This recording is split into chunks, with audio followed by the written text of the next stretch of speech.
In this chapter, we will be focusing in drainage patterns, various river basin system, and pollution of rivers. Okay, so actually, the drainage is a term that signifying the river system of an area. Okay, so a drainage basin or river basin is an area which is drained by a single river system.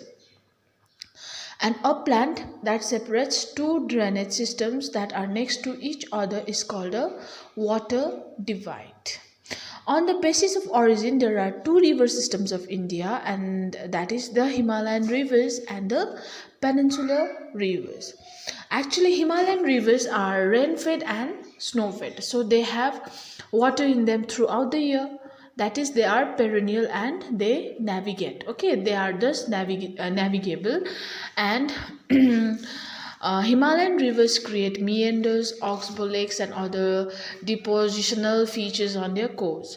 And peninsular rivers are seasonal, mostly depending on rainfall and thus non-navigable. Most of the rivers of peninsular India originate in the Western Ghats and flow towards the Bay of Bengal. Okay. So now the Himalayan rivers, okay, so a river along with its tributaries may be called a river system.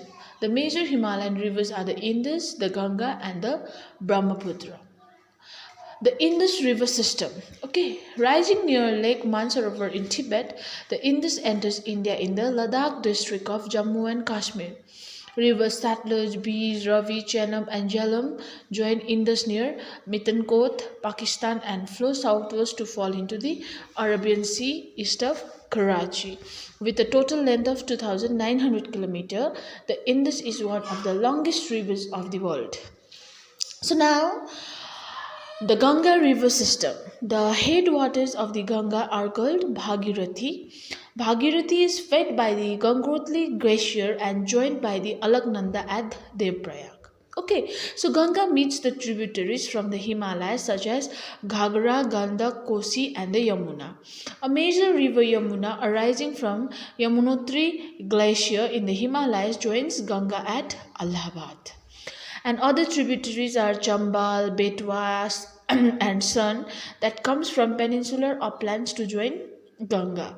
And Ganga is joined by the Brahmaputra and flows through Bangladesh to reach the Bay of Bengal. Okay. So, the delta that is formed when the Ganga and the Brahmaputra flow into the Bay of Bengal is known as the Sundarban Delta. And the length of the Ganga is over 2,500 km and it develops large meanders.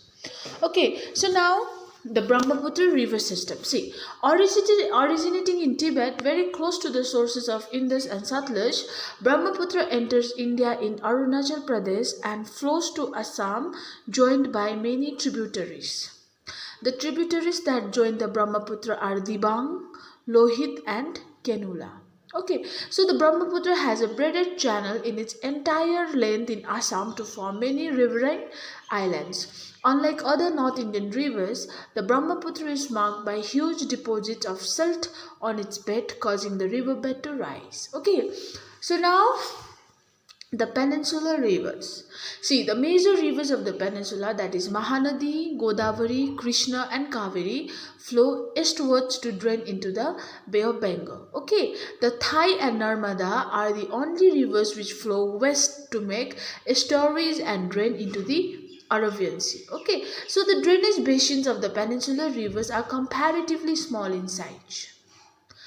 Now, the Godavari Basin. The Godavari begins in Nasik district of Maharashtra and it is the largest peninsular river.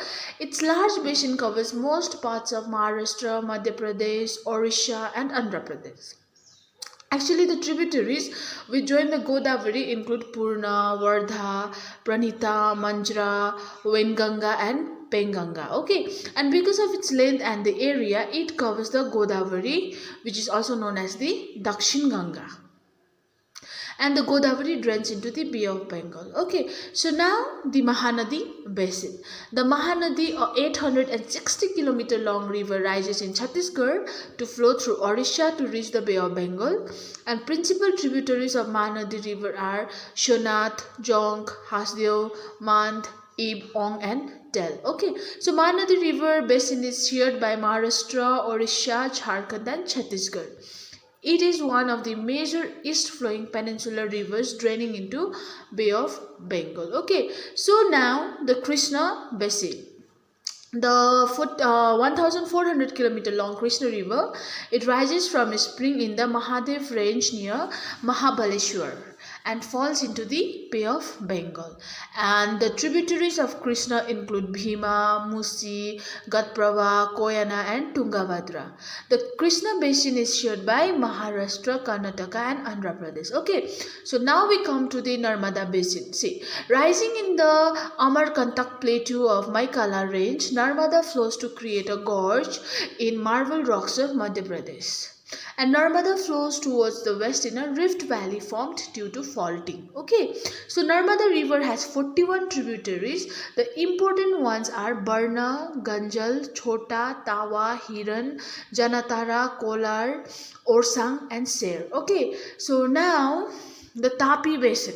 See, originating in Bitul, Madhya Pradesh, the Tapi flows through a basin that covers Madhya Pradesh, Gujarat and Maharashtra. Okay, so the main west flowing rivers are Sabarmati, Mahi, Bharatpuja and Periyar. The entire Tapi basin can be divided into three sub-basins, that is upper, middle and lower, and into two well-defined physical regions, okay, namely the hilly regions and the plains or Tapi basin. Okay, so now the Kaveri basin. See, originating in the Brahmagiri range of the Western Ghats, the Kaveri reaches the Bay of Bengal at Kaviripatnam. Okay, sharing its basin with Karnataka, Tamil Nadu, Kerala and Puducherry, or you can call it Pondicherry. Okay, the main soil types found in the basin are red and yellow soils. Okay, so now let's go to the lakes. See, most lakes are permanent while others contain water only during the rainy season, and some lakes are the result of the glacial action and ice sheets, and some may have been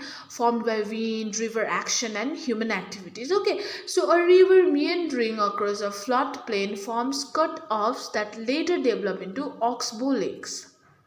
Okay, so glacial lakes are formed when glaciers dig out a basin which is later filled with snowmelt. And some lakes like Vular Lake in Jammu and Kashmir result from tectonic activity. Okay, so apart from natural lakes, the damming of the rivers for the generation of tidal power has also led to the formation of lakes. And lakes help to regulate river water flow, prevent flooding, aid to develop hydel power, moderate climate, maintain aquatic ecosystem, enhance natural beauty, develop tourism and provide recreation. Okay, so see, now we'll go into role of rivers in the economy. Okay, so see, rivers are a natural source of water and it forms the main backbone for agriculture. Okay, but settlements on the river banks have developed into cities, and rivers are used for irrigation, navigation, hydropower generation and all vital for India and agricultural economy. Okay, so now we'll go to river pollution. Quality of river water is affected by the growing domestic, municipal, okay, industrial and agricultural demand, and a heavy load of untreated sewage and industrial effluents are emptied into the river, affecting the river's self-cleansing property. Okay, and concern over rising population in our rivers that leads to the launching of various action plans to clean the rivers like Narmada Bachao movement.